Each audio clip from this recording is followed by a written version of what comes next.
স্বামীর প্রতি স্ত্রীর কাঁধে আল্লাহ রাব্বুল আলামিন কি কি দায়িত্ব দিয়েছে। আল্লাহু আকবার। নবীজি ১৫০০ বছর আগে বললেন, হে দুনিয়ার মানুষেরা, তোমরা তোমাদের স্ত্রীদের হক আদায়ের বিষয়ে তোমরা আল্লাহকে ভয় করো। তুমি দায়িত্ব যেহেতু নিয়েছো, যদি দায়িত্ব ঠিক মতো পালন না করো, তার ভরণ পোষণ চিকিৎসা, অনেকে আছে কাপড় চোপড় ভালো দেয়, চিকিৎসার ক্ষেত্রে অবহেলা করে, কেউ চিকিৎসা এগুলো খেয়াল রাখলেও ভরণ পোষণে অবহেলা করে, কেউ বাসস্থানের ক্ষেত্রে অবহেলা করে। কিছু অর্থ পৃথিবীতে মানুষ ব্যয় করে একজন বন্দি মানুষকে মুক্ত করার জন্য।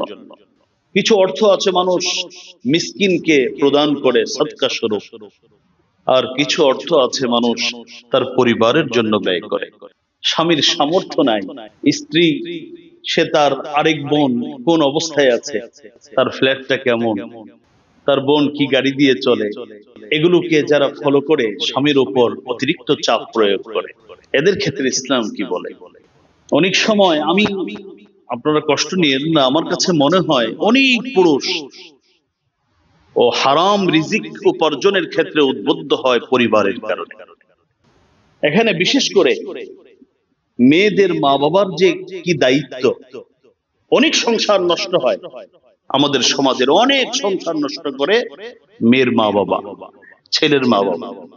তোমরা তোমাদের পরিবারকে জাহান্নামের আগুন থেকে বাঁচাও, অর্থাৎ আল্লাহর নিষিদ্ধ কাজ থেকে তাদেরকে হাত ধরে পা ধরে ওখান থেকে দূরে রাখা, এবং আল্লাহর নির্দেশিত কাজগুলো তারা যেন করে, এই মর্মে তোমাদের যত্নশীল হওয়া, এর মাধ্যমে তোমাদের পরিবাররা জাহান্নামের আগুন থেকে বেঁচে যাবে। সম্মানিত হাজিরিন, প্রতিটি মানুষকে ৩টি জীবন অতিক্রম করতেই হবে। একটি জীবন আত্মার জীবন, আমরা অতিক্রম করে এসেছি। দ্বিতীয় হলো পার্থিব জীবন, যেটা অতিক্রম করছে, এবং সর্বশেষ গন্তব্য হবে আমাদের পরকালীন জীবন। পার্থিব জীবনকে অনেকে অনেকভাবে বিভক্ত করেন, ভাগ করে বোঝানোর স্বার্থে এক একজন এক একভাবে ভাগ করেন। আমি আজকে আমার আলোচনার সাথে মিল রেখে পার্থিব জীবনটাকে 2 ভাগে ভাগ করছি। একটি হচ্ছে জন্ম গ্রহণের পর থেকে নিয়ে দাম্পত্য জীবন শুরু করার আগ পর্যন্ত একটা সময়, এটা একটা ভাগ, অবৈবাহিক জীবন যেটা। আরেকটা হলো দাম্পত্য জীবন থেকে নিয়ে মৃত্যু পর্যন্ত বৈবাহিক জীবন। মানুষ যখন ছোট থাকে তখন তার কাঁধে পেরেশানি, দায়িত্ব, ব্যস্ততা কম থাকে। প্রতিটি মানুষ জন্ম নেয়ার পর থেকে মা বাবা থেকে শুরু করে যখন ছোট থাকে, যখন তার ব্যস্ততা কম, পেরেশানি কম, দায়িত্ব কম, আলাদা কোনো অফিস করতে হয় না, ব্যবসা করতে হয় না, তখন তাকে সবাই আদর করে, ভালোবাসে, যত্ন করে। তো যখন মানুষ বড় হয়ে যায়,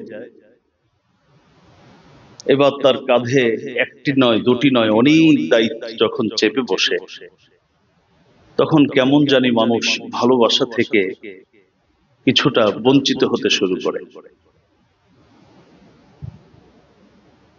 অথচ একজন মানুষের প্রতি বেশি কেয়ার করা, একজন মানুষের খোঁজ খবর নেয়া তখনই তো বেশি গুরুত্বপূর্ণ, যখন তার পেরেশানি বেশি থাকবে, ব্যস্ততা বেশি থাকবে, তার কাঁধে দায়িত্ব বেশি থাকবে। মানুষ যখন ছোট থাকে চতুর্দিক থেকে তার জন্য ভালোবাসা, স্নেহ, মায়া, মমতা আসতে থাকে। কিন্তু যখন মানুষ কাজের চাপে জর্জরিত হয়, অফিস, চাকরি, শিক্ষকতা ইত্যাদি ইত্যাদিতে যখন মানুষ কাজের চাপে বেহুশ হয়ে পড়ে, তখন তাকে ভালোবাসার মতো, তার পাশে দাঁড়ানোর মতো খুব একটা লোক খুঁজে পাওয়া যায় না। আল্লাহ রাব্বুল আলামিন মানুষ যখন বড় হয়ে যায়, যখন তার কাঁধে নানান দায়িত্ব আসে, সারাদিন কাজকর্ম করে তার যেই পেরেশানি, কাজের যেই চাপ সারাদিন সে বরদাস্ত করেছে, এগুলো থেকে তাকে স্বাভাবিক জীবনে ফিরিয়ে দেবার জন্য, একটু প্রশান্তির জন্য আল্লাহ রাব্বুল আলামিন বিবাহের যে বিধান, এই বিধান আল্লাহ রাব্বুল আলামিন নাযিল করেছে। তো সারাদিন কাজকর্ম করবে, কিন্তু যখন ঘরে যাবে, স্ত্রীর কাছে যাবে, তখন তার সকল পেরেশানি আল্লাহ রাব্বুল আলামিন স্ত্রীর মাধ্যমে উঠিয়ে নেবেন। সে আবার একটা রিল্যাক্স মুড নিয়ে পরবর্তী দিনে আবার কি করবে, কাজে বের হবে। এই জন্য আল্লাহ রাব্বুল আলামিন সূরাতুর রুমের এক আয়াতে বলেছেন, আমি এই বিবাহের বিধানটা দিয়েছি এই কারণে যাতে কোনো লিতাসকুনু ইলাইহা, সব চাপগুলো, সব কষ্টগুলো লাঘব হয়, সকল অশান্তিগুলো প্রশান্তিতে পরিণত হয়। সেজন্যই আমি আল্লাহ রাব্বুল আলামিন বিবাহের বিধান নাযিল করেছি।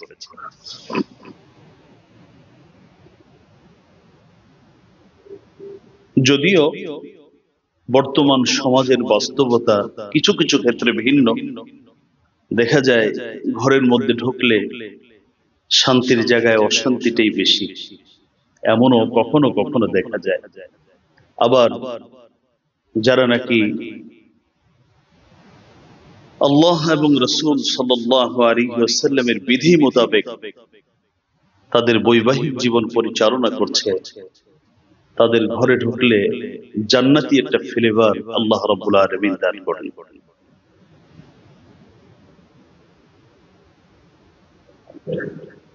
দাম্পত্য জীবন, বৈবাহিক জীবনটা এতটা গুরুত্বপূর্ণ একটা জীবন। বৈবাহিক জীবন শুরু হয় কারো 18, কারো 20, কারো 23, কারো 25 বছর, 28 বছর বয়সে। এই সম্পর্কটা মৃত্যু পর্যন্ত শুধু থাকে না, জান্নাতের মধ্যে এই সম্পর্ক থাকবে। স্বামী তার স্ত্রীর পাশে থাকবে, স্ত্রী তার স্বামীর পাশে থাকবে।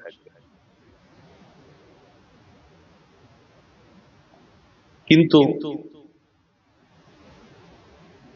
বিবাহের যে উদ্দেশ্য আল্লাহ রাব্বুল আলামিন বিবাহের বিধান দিয়েছেন, যে স্বামী তার সকল কষ্ট লাঘব হয়ে যাবে স্ত্রীর কাছে গেলে, আর স্ত্রী স্বামীর পাশে থাকলে তার মনে হবে সারা পৃথিবী তার কাছে আছে। এই অবস্থাটা যদি আমরা তৈরি করতে চাই, তাহলে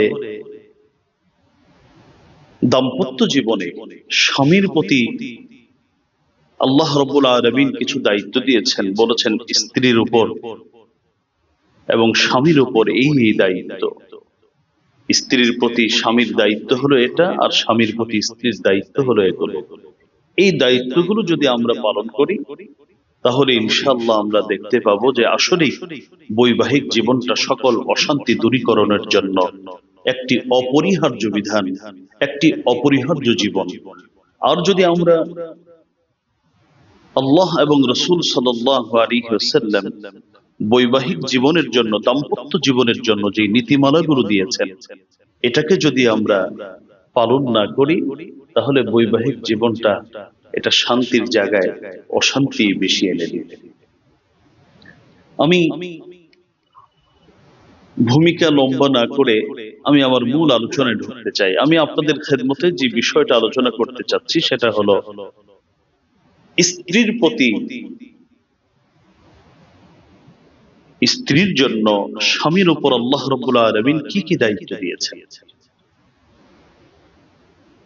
এবং স্বামীর প্রতি স্ত্রীর কাঁধে আল্লাহ রাব্বুল আলামিন কি কি দায়িত্ব দিয়েছেন, এগুলো আমি পর্যায়ক্রমে আলোচনা করব। যদি আমরা এই দায়িত্বগুলো বুঝতে পারি এবং পালন করতে পারি, আমার বিশ্বাস, আমি অত্যন্ত দৃঢ়তার সাথে বলতে পারি যে আল্লাহ রাব্বুল আলামিন আমাদের দাম্পত্য জীবনকে সুখময় করবেন, শান্তিময় করবেন, এবং জান্নাতি একটি আভা আমাদের দাম্পত্য জীবনে ফুটে উঠবে ইনশাআল্লাহ। আসুন, সর্বপ্রথম স্বামীর উপর দায়িত্ব হলো বিবাহের সময় একটি মোহর নির্ধারণ করা হয়ে থাকে। যদি আকদের সময় মোহরের যে অঙ্কটা, এটা যদি পরিশোধ করা না হয়ে থাকে, তাহলে দাম্পত্য জীবনের প্রথম দায়িত্ব স্বামীর কাঁধে যে সেই মোহরটা যথাযথভাবে তাকে পৌঁছে দেয়া, এটা পরিশোধ করা, এটা সর্বপ্রথম দায়িত্ব। ঘর বাড়ি ইত্যাদির আগে দায়িত্ব হলো তার মোহর, যেটা নির্ধারিত মোহর, সেটা পরিশোধ করা। সূরাতুন নিসা এর 4 নম্বর আয়াতে আল্লাহ বলেন, ওয়াআতুন নিসা সাদুকাতিহিন্না নিহলা فإن طبن لكم عن شيء منه نفسا فكلوه هنيئا مريئا।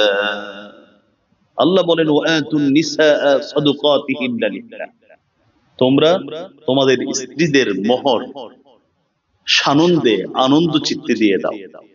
এটা নিয়ে যেন বারবার তোমাকে স্ত্রী খোঁটা দিতে না হয়, তুমি তো আমার মোহর এখনো দেওনি। খুব আনন্দ চিত্তে তোমরা তোমাদের স্ত্রীদের জন্য নির্ধারিত যে মোহর ছিল এটা পরিশোধ করে দাও। فإن طبن لكم عن شيء منه نفسا فكلوه هنيئا مريئا। তবে স্ত্রীরা যদি খুশি হয়ে নির্ধারিত মোহর থেকে কিছু অংশ ছেড়ে দেয়, ক্ষমা করে দেয়, বলে আমার জন্য তুমি দিতে চেয়েছো, দিচ্ছ, আমি এতেই সন্তুষ্ট, আমার এটার প্রয়োজন নেই, আমার আল্লাহ বলেন, ফাকুলুহু হানিআম মারিআ, তখন তোমরা তোমাদের ওই অর্থটা তোমরা খেতে পারো, মন ভরে খেতে পারো, আনন্দে খেতে পারো, তৃপ্তি সহকারে খেতে পারো। কিন্তু এর আগে যদি মোহর অবশিষ্ট থাকে, তাহলে মোহর তোমাদেরকে পরিশোধ করা লাগবে। সূরাতুন নিসা 4 নম্বর আয়াত। প্রায় কাছাকাছি আরেকটি আয়াত সূরাতুন নিসার 24 নং আয়াতে আল্লাহ বলেন, ফামাস্তামতা'তুম বিহি মিনহুন্না فآتوهن أجورهن فريضة ولا جناح عليكم فيما تراضيتم به من بعد الفريضة إن الله كان عليما حكيما। আল্লাহ বলেন, ফামাস্তামতা'তুম বিহি মিনহুন্না ফাআতুহুন্না উজুরাহুন্না ফারিযা, তোমরা তোমাদের স্ত্রীদের মোহর পরিশোধ করো, ফারিযা, এটা কিন্তু অবশ্যই পালনীয় একটি বিধান, এটা ফরজ বিধান, এটা তোমাকে পরিশোধ করতেই হবে। ওয়ালা জুনাহা আলাইকুম ফীমা তারাদাইতুম বিহি মিন বাদিল ফারিযা, নির্ধারিত মোহর থেকে পরবর্তীতে স্ত্রী যেটার উপর সন্তুষ্ট হয়ে যায়, অতটুকু পরিশোধ করলে তোমাকে আর আল্লাহর সামনে তোমাকে আসামি হিসাবে দাঁড়াতে হবে না।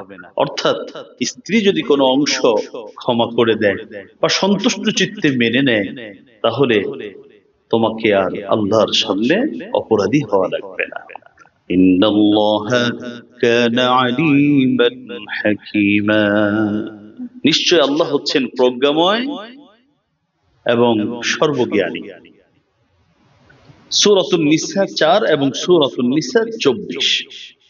সহিহ মুসলিমের হাদিস, হযরত উকবা ইবনে আমির রাদিয়াল্লাহু তাআলা আনহু থেকে বর্ণিত, তিনি বলেন, আল্লাহর রাসূল সাল্লাল্লাহু আলাইহি ওয়াসাল্লাম ইরশাদ করেছেন, আহাব্বুশ শুরুত আন তুফু বিহি মাস্তাহলালতুম বিহিল ফুরুজ, পৃথিবীতে যত চুক্তি মানুষ রক্ষা করে, চুক্তি পূরণ করে, কথা রাখে, রাসূল বলেন সবথেকে বেশি শর্ত পূরণ করা, চুক্তি পূরণ করা, কথা রাখার ক্ষেত্রে বেশি গুরুত্ব দেওয়া দরকার।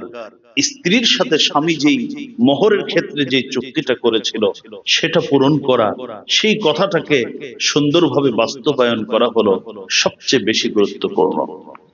সহিহ মুসলিম শরীফের হাদিস।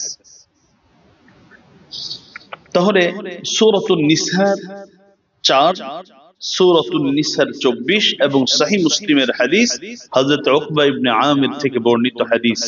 এই দুটো আয়াত এবং হাদিস দিয়ে আল্লাহর রাসূল এবং মহান রব্বুল আলামিন আমাদেরকে জানিয়ে দিলেন বৈবাহিক জীবনের, দাম্পত্য জীবনের আমাদের কাছ থেকে আমাদের স্ত্রীদের প্রথম অধিকার হলো তার যেই মোহর যেটা নির্ধারণ করা হয়েছে সেটা যথাযথভাবে পরিশোধ করে দেয়া। তাহলে এটা প্রথম দায়িত্ব। এবার আসেন 2 নম্বর দায়িত্ব। 2 নম্বর দায়িত্ব হলো আন-নাফকাহ ওয়াল কিসওয়া ওয়াস সুকনা। সংক্ষেপে বললে স্ত্রীর ভরণ পোষণ, তার কাপড়, তার চিকিৎসা, তার খাদ্য এবং তার জন্য তার পর্দার সাথে সেজন্য তার চরিত্রকে, তার জীবনকে হেফাজতে রাখতে পারে, নির্বিঘ্নে রাখতে পারে, এরকম একটু বাসস্থান ব্যবস্থা করে দেয়া, এটা স্বামীর জন্য 2 নম্বর দায়িত্ব এবং কর্তব্য। আসুন আমার আল্লাহ কোরআনে কি বলছেন।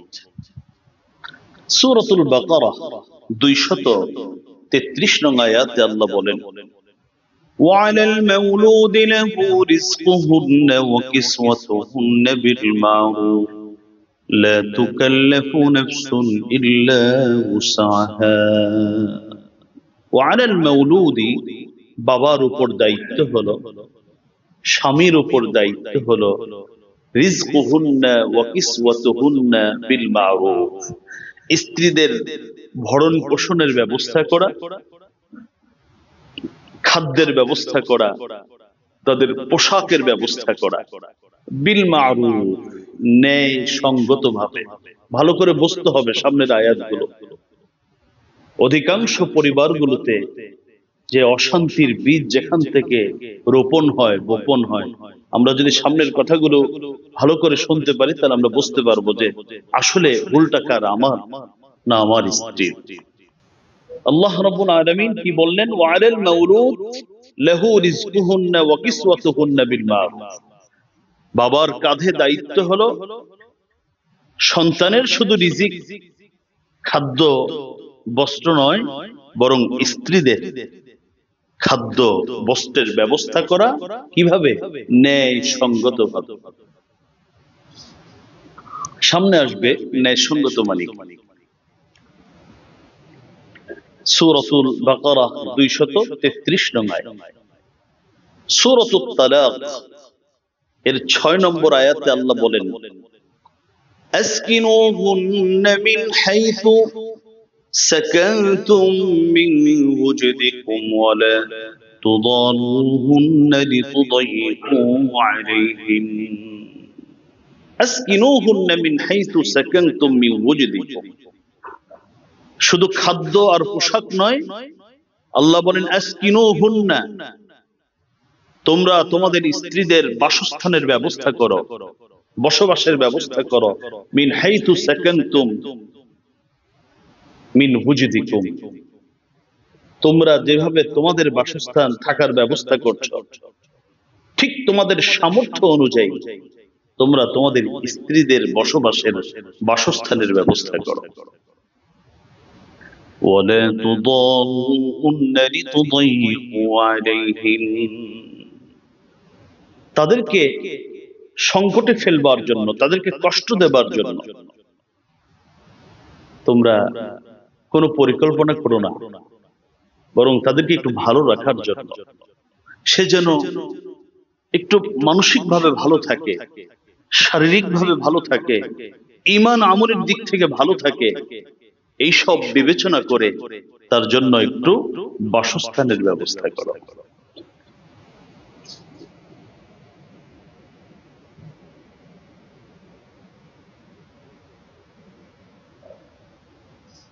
এটা হলো সূরাতুত তালাক 6 নম্বর আয়াত। সূরাতুত তালাক 7 নম্বর আয়াতে আল্লাহ রাব্বুল আলামিন আরো পরিষ্কার করে বলছেন, লিয়ুনফিক যু সাআতিন মিন সাআতিহি ওয়া মান কুদিরা আলাইহি রিজকুহু ফালইউনফিক মিম্মা আতাহুল্লাহ لا يكلف الله نفسا إلا ما آتاها سيجعل الله بعد عسر يسرا আল্লাহ বলেন লিউনফিক যু সাআতিন মিন সাআতি, প্রত্যেক সামর্থ্যবান ব্যক্তি তার সামর্থ্য অনুযায়ী যেন ব্যয় করে। ওয়ামান কুদিরা আলাইহি রিজকুহু, যদি কারো রিজিককে আমার আল্লাহ সংকুচিত করে দেন, ফালইউনফিক মিম্মা আতাহুল্লাহ, আল্লাহ যতটুকু দিয়েছেন ওটা থেকে ব্যয় করবে। লা ইউকাল্লিফুল্লাহু নাফসান ইল্লা মা আতাহা সায়াজআলুল্লাহু বা'দা উসরিন ইউসরা, আল্লাহ যাকে যা দিয়েছেন এর থেকে বেশি কোনো কিছু চাপিয়ে দেওয়া এটা আমার আল্লাহর চাওয়া নয়। যদি কেউ এখন কষ্টে আছে, সে যদি আমার আল্লাহ মুখী হন, আমার আল্লাহ বলেন অচিরেই তার এই কষ্টের পরে, এই অভাব অনটনের পরে আমি আল্লাহ আবার তার জন্য সচ্ছলতার পথ খুলে দেব। সায়াজআলুল্লাহু বা'দা উসরিন ইউসরা। মুহতারাম হাজিরিন, আরেকটা হাদিস আপনাদেরকে বলি। এই হাদিসের বর্ণনাকারী হযরত জাবের রাদিয়াল্লাহু তাআলা। হযরত জাবের নবীজির হজের বর্ণনা দিচ্ছিলেন। হজের বর্ণনা দিতে গিয়ে নবীজির বিদায়ী হজের ভাষণের একটা অংশ নিয়ে আসলেন। আমার নবী বিদায়ী হজের ঐতিহাসিক ভাষণে তিনি বললেন, ইত্তাকুল্লাহ ইত্তাকুল্লাহ ফিন নিসা ইত্তাকুল্লাহ ফিন নিসা ফাইন্নাহুন্না আওয়ানিন ইনদাকুম আখাযতুমুহুন্না বিআমানাতিল্লাহ। আল্লাহু আকবার। নবীজি ১৫০০ বছর আগে বললেন, হে দুনিয়ার মানুষেরা, তোমরা তোমাদের স্ত্রীদের হক আদায়ের বিষয়ে তোমরা আল্লাহকে ভয় করো। ফাইন্নাহুন্না আওয়ানিন ইনদাকুম, আমার রাসূল বলছেন, হে পৃথিবীর স্বামীরা, তোমরা ভালো করে বুঝার চেষ্টা করো। তোমাদের স্ত্রীরা তোমাদের কাছে তোমাদের অধিকারে চলে আসছে, তোমাদের দায়িত্বে চলে আসছে, ওর সবকিছু তোমাকে কেন্দ্র করে। আখাযতুমুহুন্না বিআমানাতিল্লাহ, তোমরা তোমাদের স্ত্রীদেরকে গ্রহণ করেছো। এটা শুধু স্ত্রী না, এটা শুধু দাম্পত্য জীবন নয়, বরং আল্লাহ তোমাদের কাছে স্ত্রীকে আমানত স্বরূপ দিয়েছেন। এটা আল্লাহর আমানত।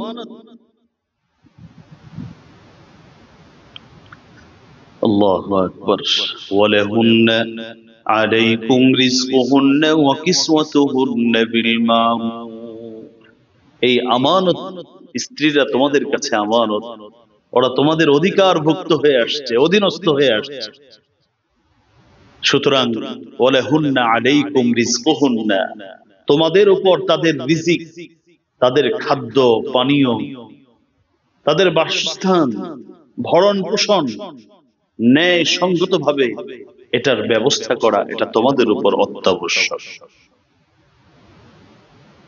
অন্য হাদিসের মধ্যে, এটা আপনারা আবু দাউদ এবং তিরমিজির মধ্যে পাবেন, অন্য হাদিসের মধ্যে আসে, তুমি যেই খাবার খাচ্ছ, তুমি যেই পোশাক পরছো, ঠিক এই মানের অথবা এর থেকে উপরে তাদের জন্য ব্যবস্থা করো।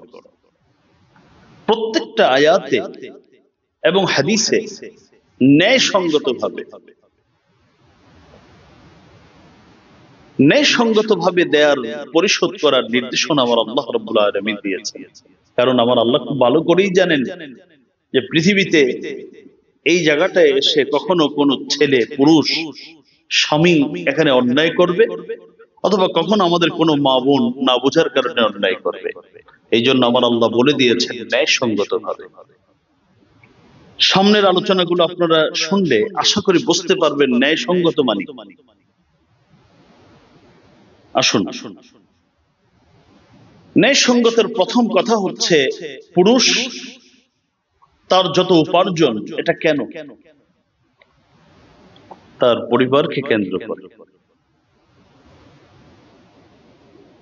সুতরাং পুরুষ পরিবারের খরচের ক্ষেত্রে, পরিবারের ক্ষেত্রে ব্যয় করার সময় কখনোই সে কৃপণতা করবে না।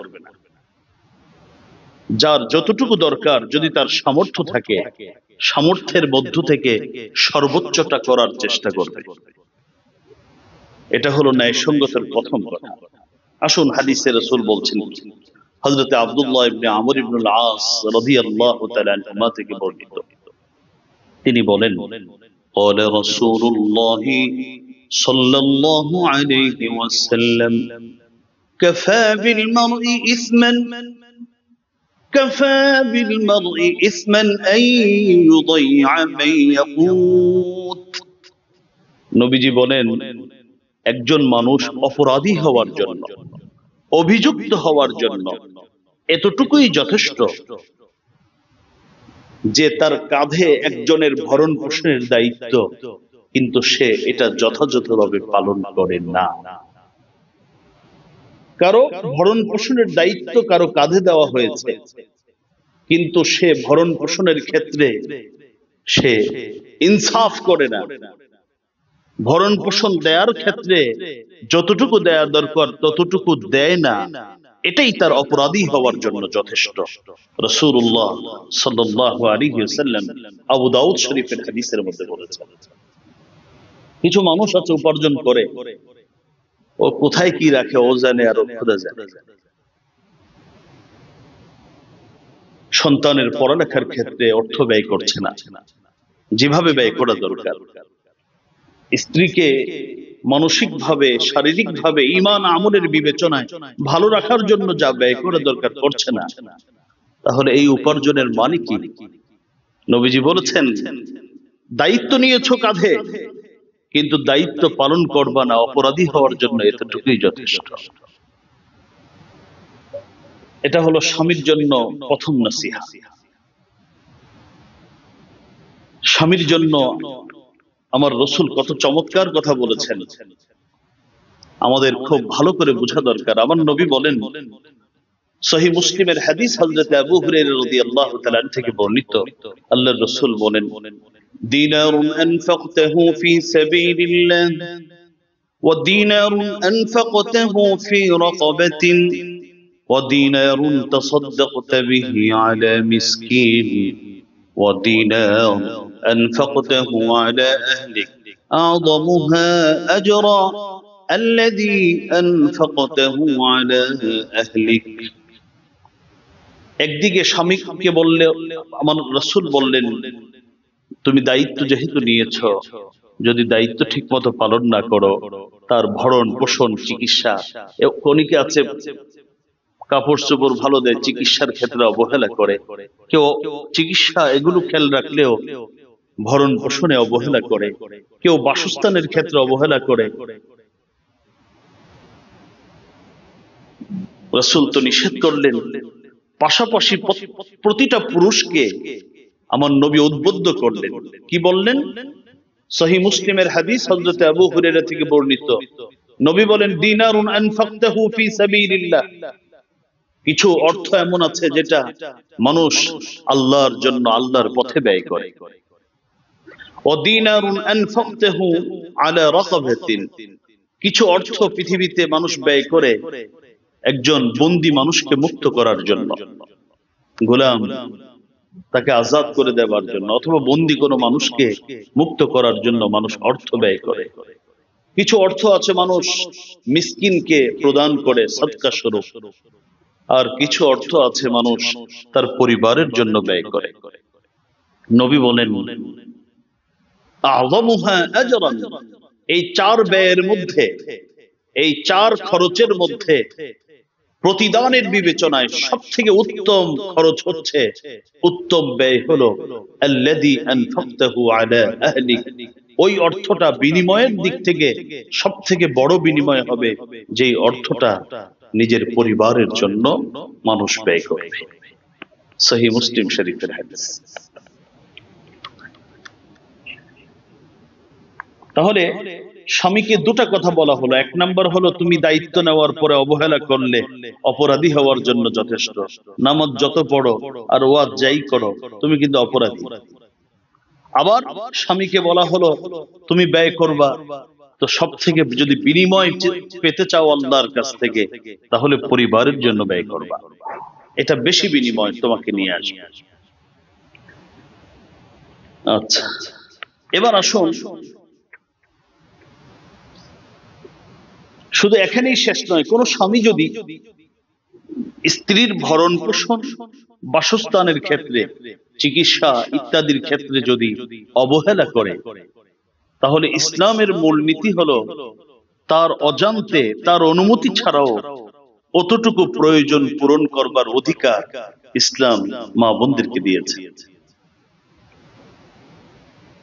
বুখারী শরীফের হাদিস হযরত আয়েশা সিদ্দিকা রাদিয়াল্লাহু তাআলা আনহা থেকে বর্ণিত। হযরত আয়েশা বলেন, আন্না হিন্দ বিনতি উতবাহ قالت يا رسول الله إن أبا سفيان رجل شحيح ولم يعطيني ما يكفيني وولدي।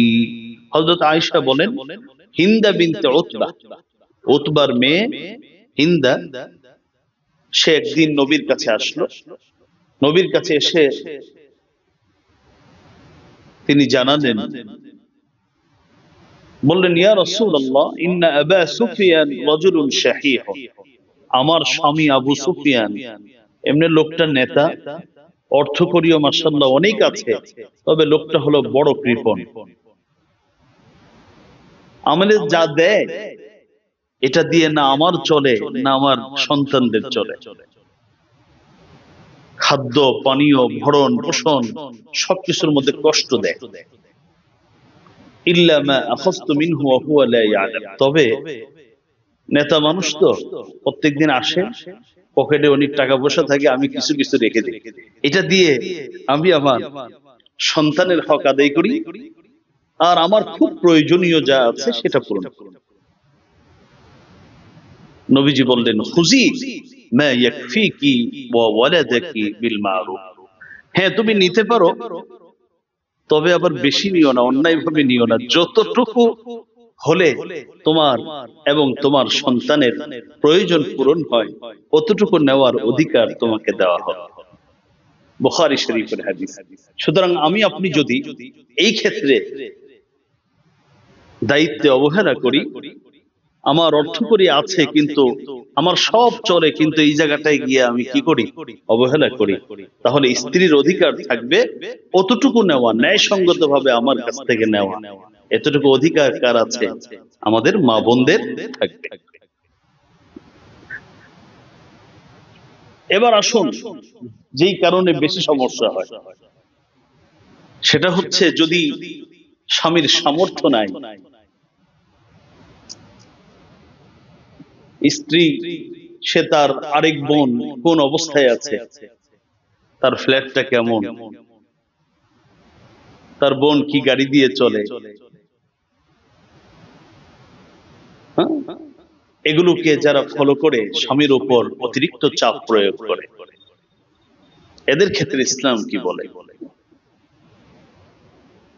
অনেক সময় আমি, আপনারা কষ্ট নিয়েন না, আমার কাছে মনে হয় অনেক পুরুষ ও হারাম রিজিক উপার্জনের ক্ষেত্রে উদ্বুদ্ধ হয় পরিবারের কারণে।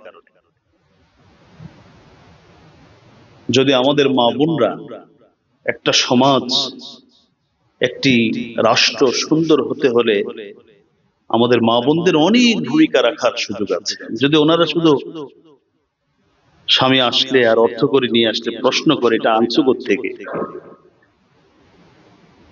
তোমার এত উপার্জন তো ছিল না, তুমি এটা কোত্থেকে পেলা?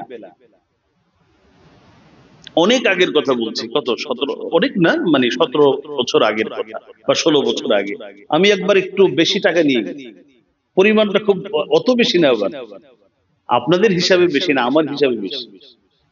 আমাকে সাথে সাথে প্রশ্ন করছে সে রাত্রেবেলা, যে আপনি টাকা কোত্থেকে আনছেন, প্রশ্ন করছে। জবাব দিয়েছি সেটা আমার না, আমাকে অমুকের দিয়েছেন, আমানত।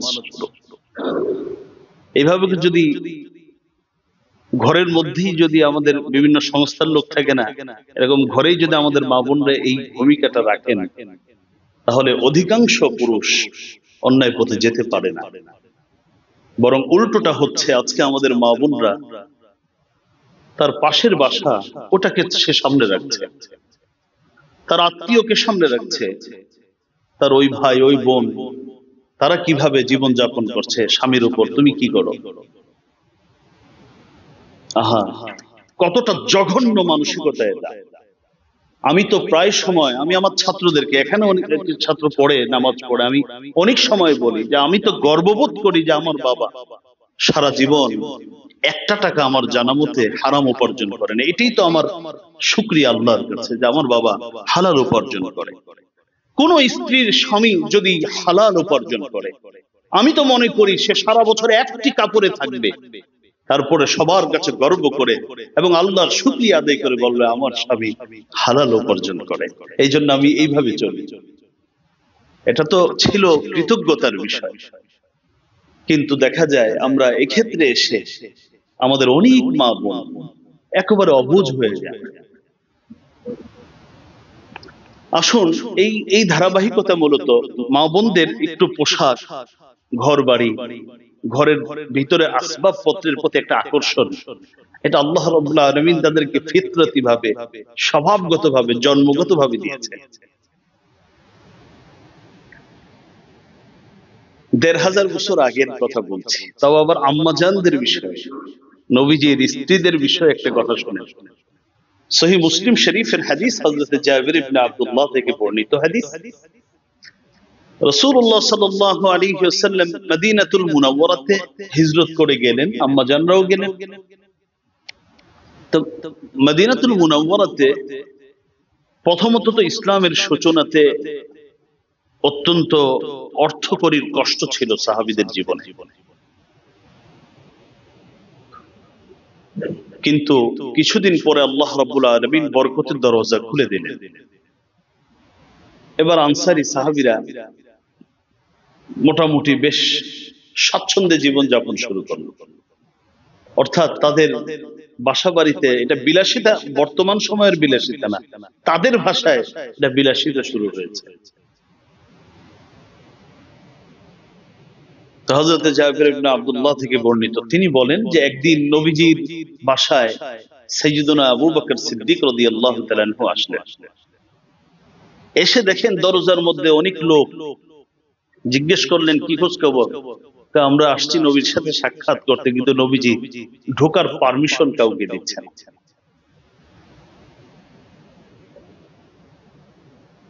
হযরত আবু বকর সিদ্দিক রাদিয়াল্লাহু তাআলা আনহু সালাম দিলেন, বললেন ইয়া রাসূলুল্লাহ আমি আবু বকর আসছি। নবীজি বললেন হ্যাঁ, শুধু আবু বকরের ঢোকার পারমিশন আছে। হযরত আবু বকর ঢুকলেন। বেশি সময় অতিবাহিত হলো না, ইতিমধ্যেই নবীর আরেকজন বিশিষ্ট সাহাবী হযরত ওমর ইবনুল খাত্তাব আসলেন। এসে বাহিরে আবার দরজা নক করে বললেন ইয়া রাসূলুল্লাহ আমি ওমর হাজির, ঢোকার অনুমতি আছে? নবীজি বললেন হ্যাঁ, শুধু ওমরের ঢোকার অনুমতি আছে। অর্থাৎ আগে আবু বকরকে ঢোকার অনুমতি দিলেন, এরপর হযরতে ওমরকে অনুমতি দিলেন, বাকিরা সবাই দরজার বাইরে। তারা ঢুকলেন, গিয়ে দেখেন নবীর চারপাশে নবীর স্ত্রীরা বসে আছে।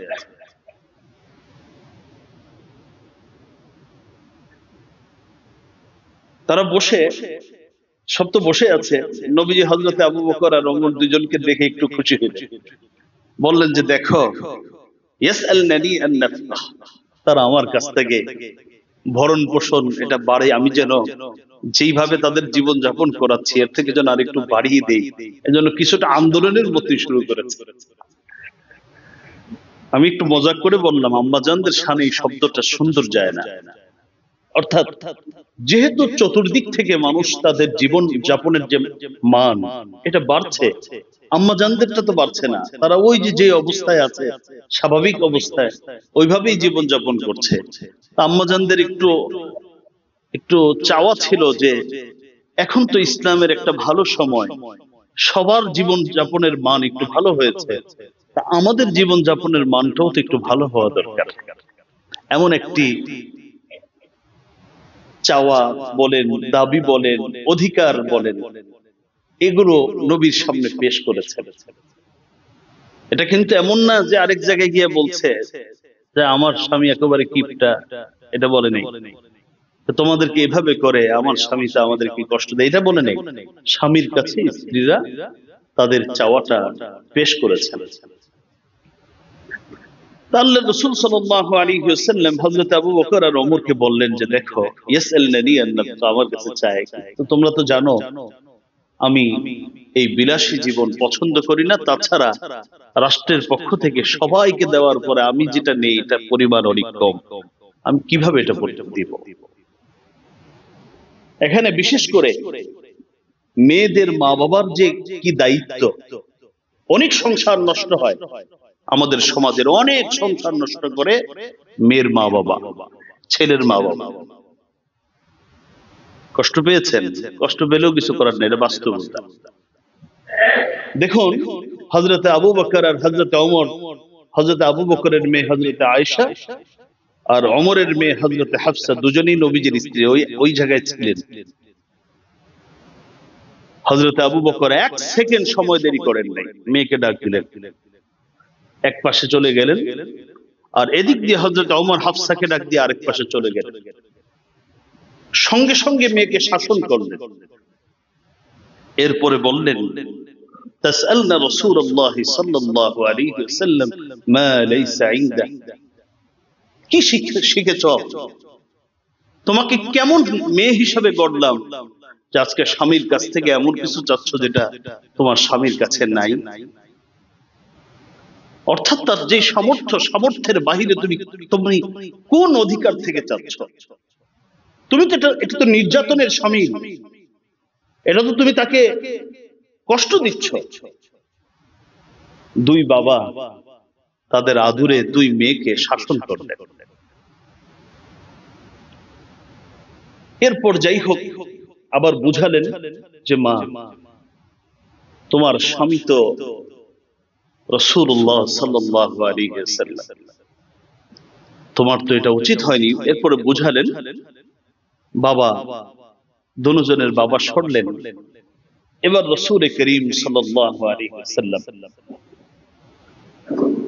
আচ্ছা শুধু এখানেই শেষ নয়, মূল ঘটনা ছিল যখন তারা এটা চাচ্ছিলেন, তো আমরা অনেক সময় মা বোনরা একটু রেগে গেলে আমরা আরো উল্টা তার জবাব দেওয়ার জন্য প্রস্তুত থাকি। যেগুলো আমরা আমাদের কাছে প্রায় সময় তালাক ডিভোর্সের যে মাসলা আসে, গরম মাথায় দিয়ে দিচ্ছে, তো মানুষ তালাক কি হাসি হাসি করে দেয় না, তো গরম মাথায় দিবে।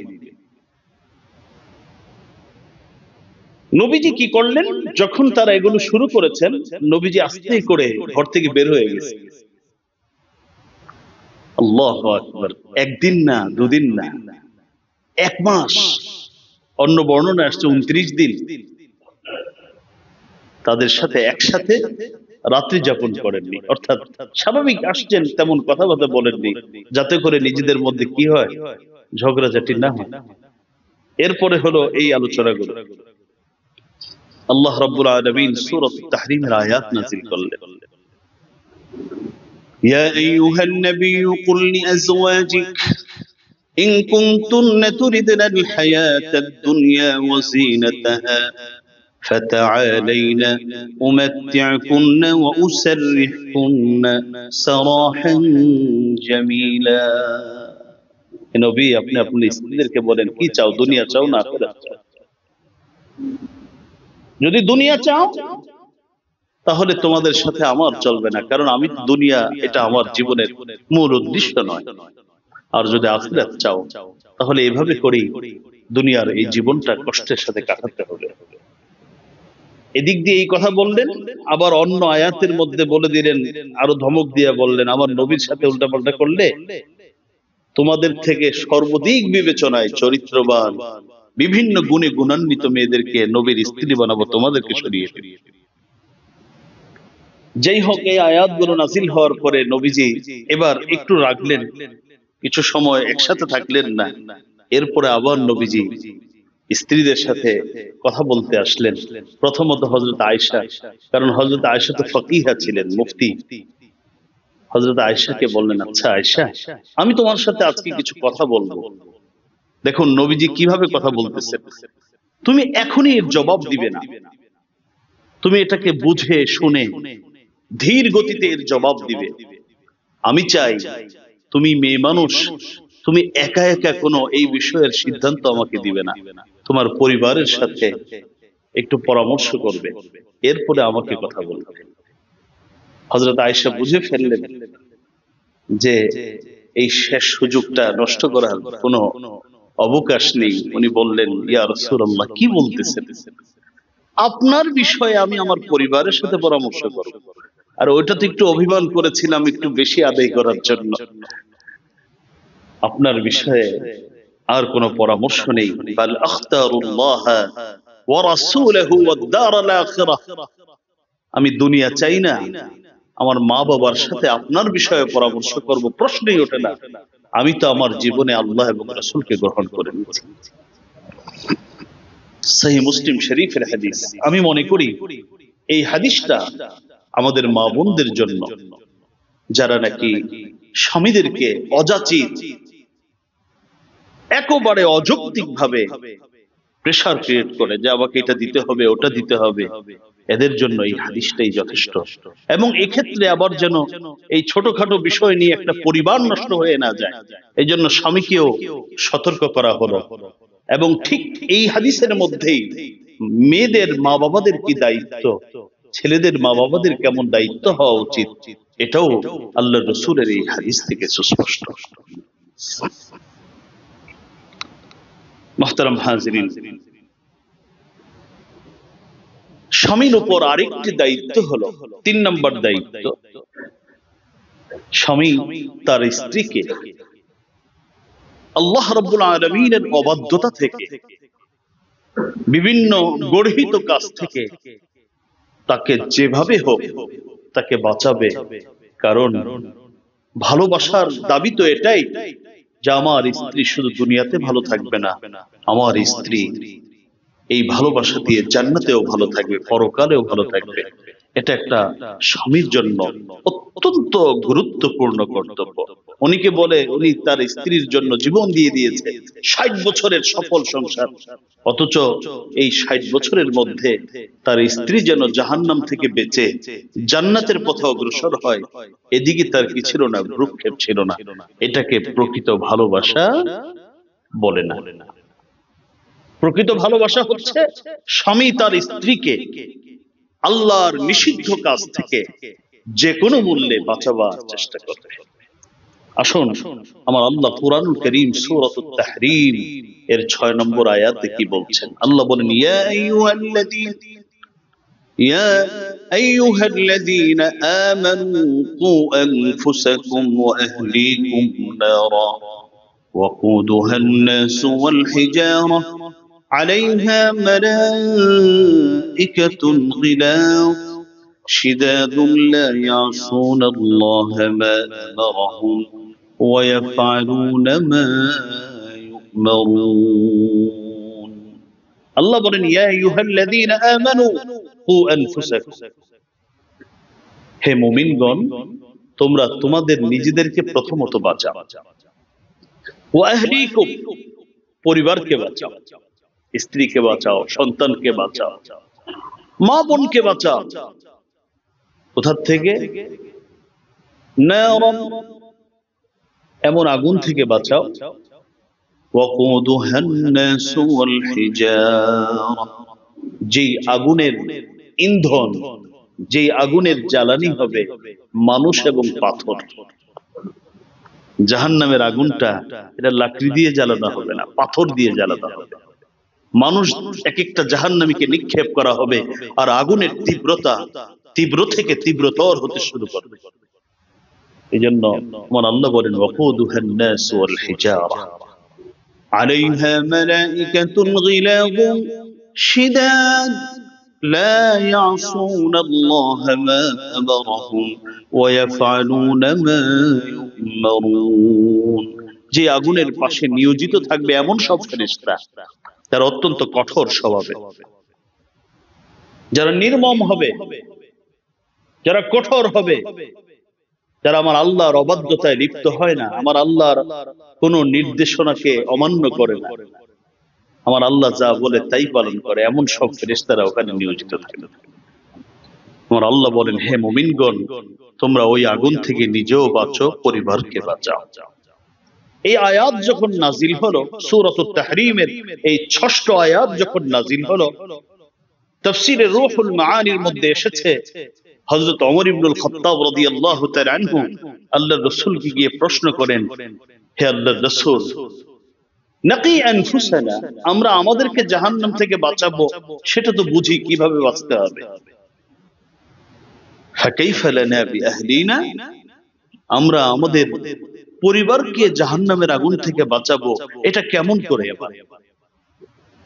এবার নবীজি হযরত ওমরকে বলেন, তানহাউহুন্না আম্মা নাহাকুমুল্লাহ, তানহাউহুন্না আম্মা নাহাকুমুল্লাহ ওয়া তা'মুরুহুন্না বিমা আমারাকুমুল্লাহু বিহি। আল্লাহ যে সকল কাজ করতে নিষেধ করেছেন, ওই সকল কাজ যদি তোমাদের স্ত্রীরা করে, তাহলে স্ত্রীদেরকে বাধা প্রদানের মাধ্যমে, আর আল্লাহ যেই কাজগুলো করতে বলেছেন সেটা যদি না করে, তাহলে সেই কাজগুলো করার নির্দেশনা দেওয়ার মাধ্যমে তোমরা তোমাদের পরিবারকে জাহান্নামের আগুন থেকে বাঁচাও। অর্থাৎ আল্লাহর নিষিদ্ধ কাজ থেকে তাদেরকে হাত ধরে পা ধরে ওখান থেকে দূরে রাখা, এবং আল্লাহর নির্দেশিত কাজগুলো তারা যেন করে, এই মর্মে তোমাদের যত্নশীল হওয়া, এর মাধ্যমে তোমাদের পরিবাররা জাহান্নামের আগুন থেকে বেঁচে যাবে।